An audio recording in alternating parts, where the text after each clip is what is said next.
There's a pretty one, Ulysses.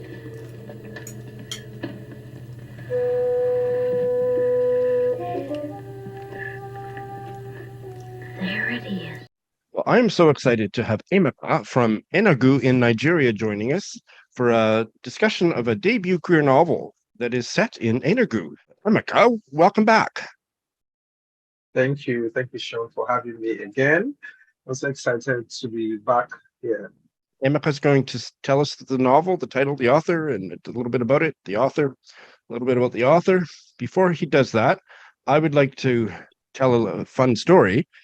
Emeka recommended this novel to me a few weeks ago, and I looked it up, and it was in my local bookstore in Saskatoon, Saskatchewan, Canada. So I bought it, and now we did this. Now we're doing our discussion about it. I couldn't believe that queer Nigerian novel that Emeka was just about to read was also in my local bookstore. So here we are. Emeka, tell us about the book. So the title of the book is "And Then He Sang a Lullaby" by Ani Kayode Somtochukwu. So the book is a coming of age queer story about two characters. Their names are August and Shegun.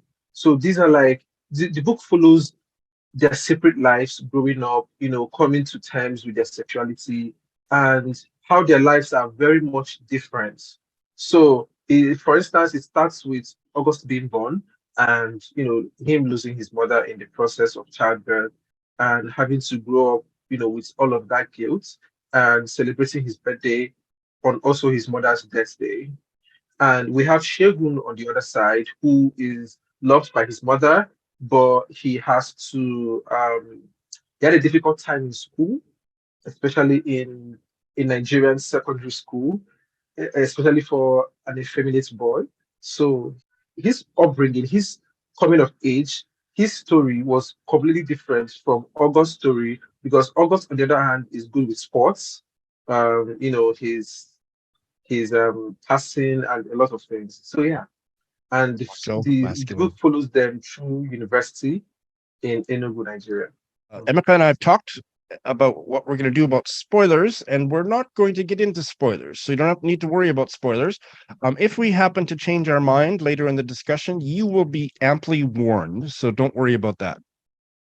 There are a lot of intense, serious issues in the book. And so if you're the kind of reader who cares about and needs to know about content warnings or trigger warnings, there's a link in the show notes to the Storygraph entry, the Storygraph page for this novel, where you can check those out. I think for many readers, reading the list of content warnings is going to spoil the book if you care about spoilers. So you have to decide for yourself. We're not going to get into it. We're not going to spoil it. We're not going to give you a list. But if you want that list, you can check Storygraph. And tell us just a little bit. We'll talk more about the author later, but tell us a little bit about the author, who I believe you actually know. Yes.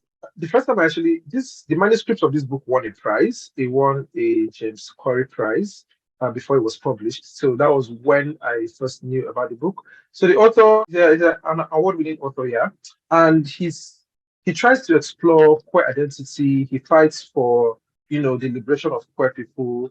He's very, very active on Twitter, and some of his short stories have been published in various magazines. So yeah. Yeah, great. I should have said already. This is published. This is, I think, the first book that's published under the Roxane Gay Books imprint of Grove Atlantic. It's a new line that Roxane Yes. Gay is curating, and this is the first one. So that's why it's available in North America. I think the book was submitted without an agent. So I think when the imprint was looking for submissions, they were looking for unagented submissions. Yes. So yeah. So that's It was just actually quite published interesting. a few months ago, a couple months ago, maybe 2 or 3 months ago, something like Mm-hmm. that. Emeka and I have not discussed our reaction to the book before, so we're going to surprise each other now by talking about did we like it or not, and how much did we like it or how much didn't we like it. I guess I'll go first, just to keep it going back and forth. I Yeah. love this novel so much. I thought it was such a strong debut. Oh my God. It was a 5-star read for me. I was just gripped by it. there was a little bit of a section near the end that I thought went on a little bit too long, and that, for a debut novel, I wasn't expecting perfection. It was perfectly emotionally intense, beautiful writing, really strong characters. I loved it. That's my preliminary reaction. How about you, Emeka? So I went into it knowing I would love it. So I was not surprised when I did, but I was completely taken aback by the ending. I haven't cried for a book in a long time, so I was not expecting that. And but yeah, I loved the characters as well. They were so different, and the voice that was used to tell their stories, because the book switches between point of views, and I'm just like, it's not difficult to follow the different points of views, the different narrations about this character. There was no point where I was like, okay, let me stop, let me take a break. So it was different perspective, but the narration was smooth, was fun, it was easy Oh, to yes, follow. yes, yes. I can't agree. I couldn't agree more with that. Yes.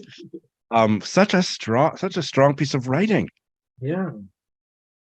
One of the things that impressed me was I don't usually like overly political fiction, but maybe what I'm really saying is that I find that it's usually not done very well. The politics, it kind of makes the story sag. It's too heavy on top of the fictional narrative and the character development.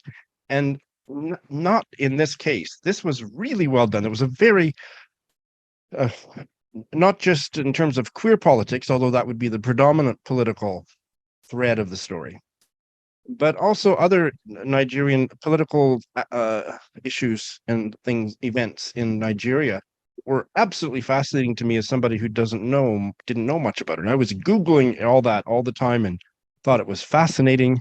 And Yeah. what an achievement to write such a political story and for it to be literary and to work as a vibrant novel. Yeah. Yeah, I get that too, because I noticed that those parts, those political aspects of the book, they were just in a decent amount.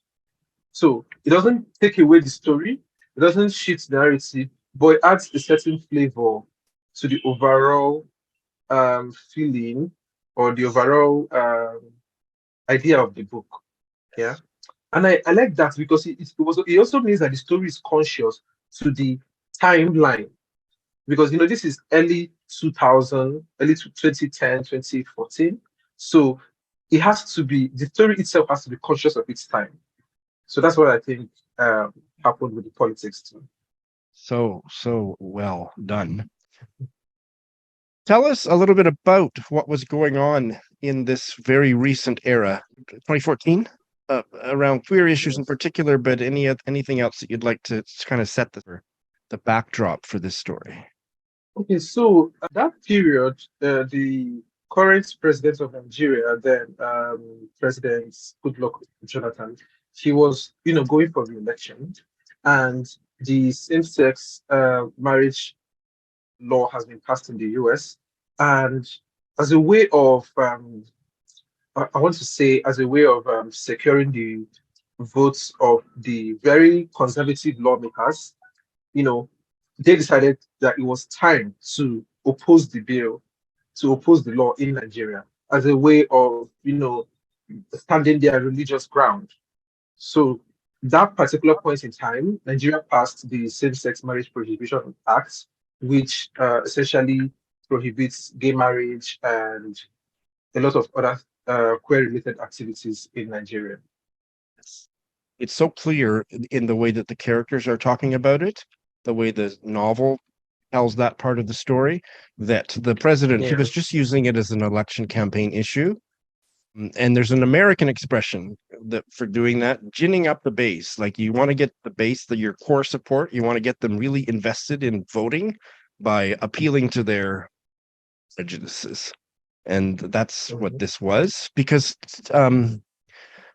correct me if I'm wrong, but wasn't homosexuality illegal at that time? In Nigeria. Or Prior in to that Nigeria? time, It was. Yeah, it was. I think the law was a bit vague, you know. There was no law against gay marriage. I think there was a law against sodomy, That's and right. yes. Yes, So, but they just wanted. It was a for me. It was the wrong thing to focus on at that point in time because nobody was absolutely. even getting married. That's right. Nobody was getting married. This novel shows so vividly how that kind of a political issue can create extremely unsafe atmosphere for the queer people. And that is a very big Hmm. part of the story. It's really painful. And it's not solely a Nigerian thing. It's very much of a I can relate to it as a Canadian queer Canadian or around the world. So yeah. It's more like a state or a country sanctioning violence. It's Yes. it's more like, they're giving the everyday people in the streets who are frustrated about their lives a go ahead order to, okay, you know what? You're free to do this. You're free to do that. And it's very So, terrible. yeah. And it's shown in such an emotionally intense way. There's a lot of heartbreak for the reader in this story, but there's a lot of joy too. So, in other words, it's a really wonderful, very realistic queer story. A lot of heartbreak, a lot of danger, a lot of joy. It's a very sexy story. I love the way sex was just part of the everyday experience of these two queer male characters. It- he just had the perfect Coyote, just had the perfect touch with everything, the way he wove it all together. Yeah, yeah, that was like, and I like what you said earlier. It was very realistic, the story, yeah, stayed true to the queer experience, to the queer scene, and that's what I find most interesting about the book. Yeah.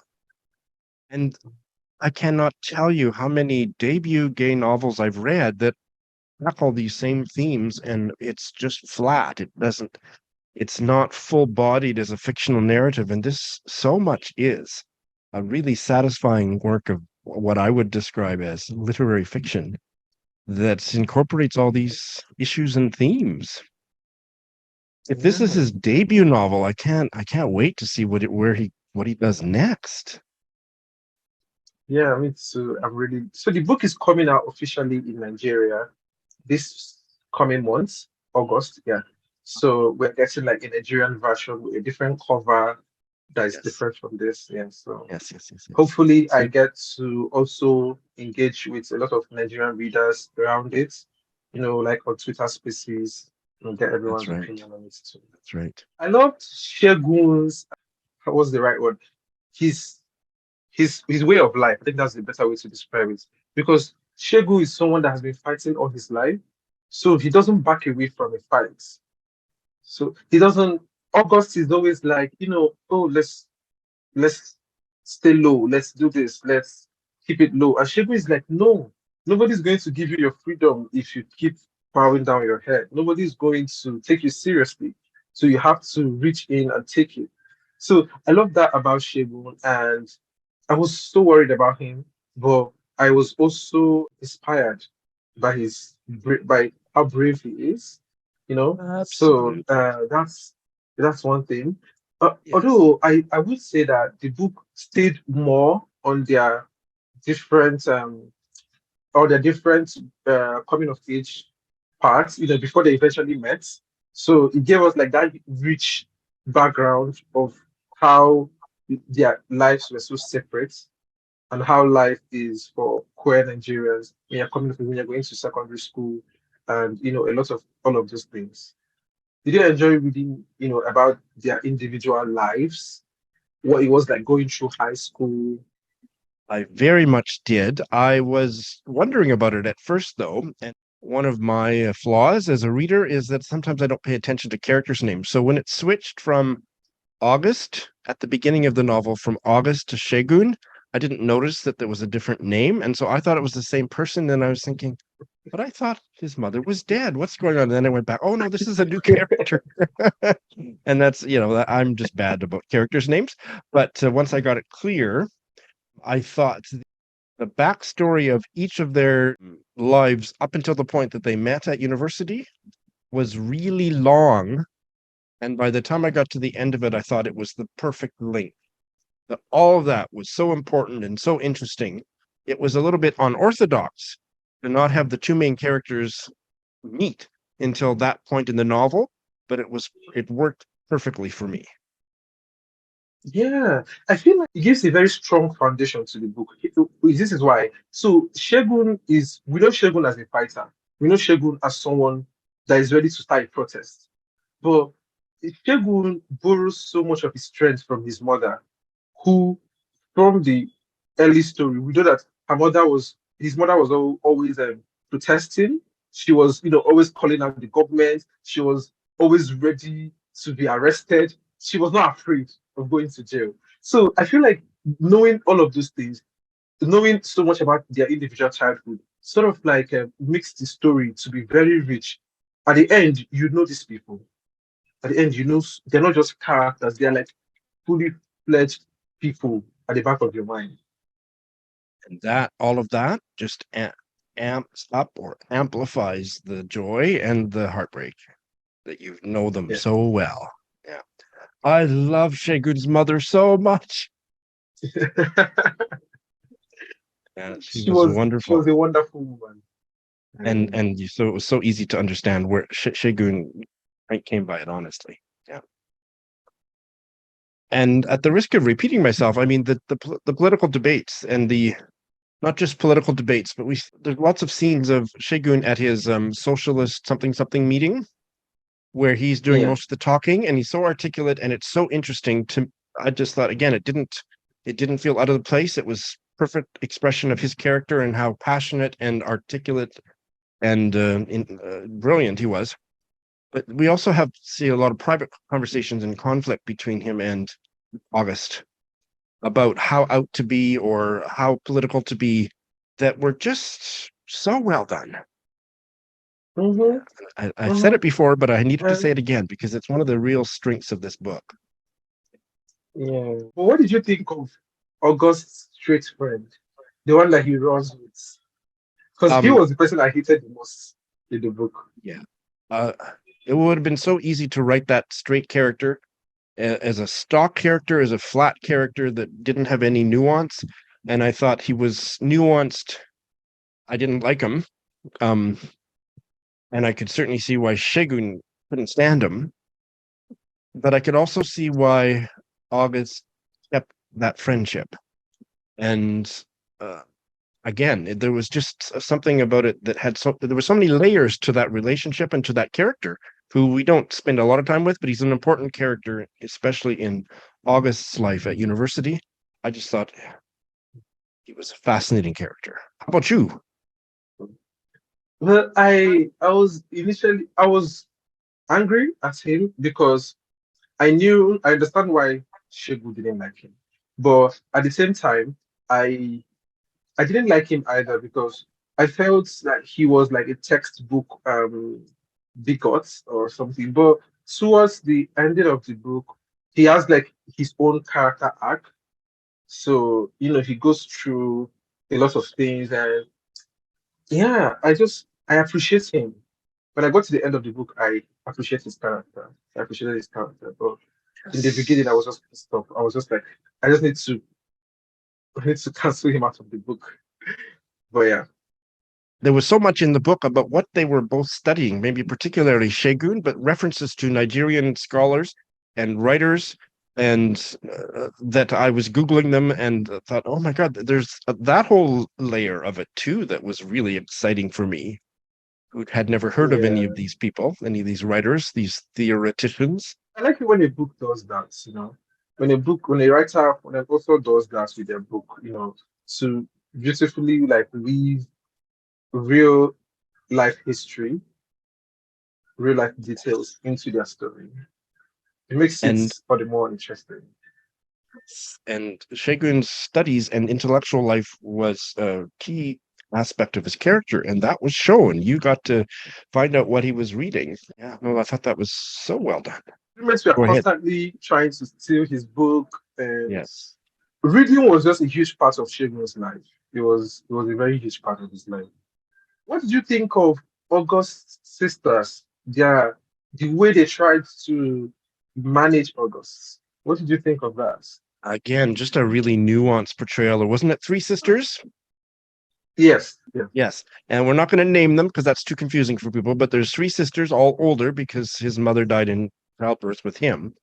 And they were kind of mother figures to varying degrees, and they all, so they raised him because the father was kind of distant. He was not really, wasn't all that involved in raising August. So his sisters were so important to him. And as he got older, their role in his life became problematic. I mean, they were too controlling and not letting him develop. And then as he's Yes, starting to yes. come out, his sister's reactions are, well, complex. And there's three sisters and three different reactions. Was also a really intense and well done part of the story, I thought. Yeah. I agree because when that happened, I was very curious to see how the writer would manage a coming out in the context of Nigeria, in the context of 2014, where there's not enough social media.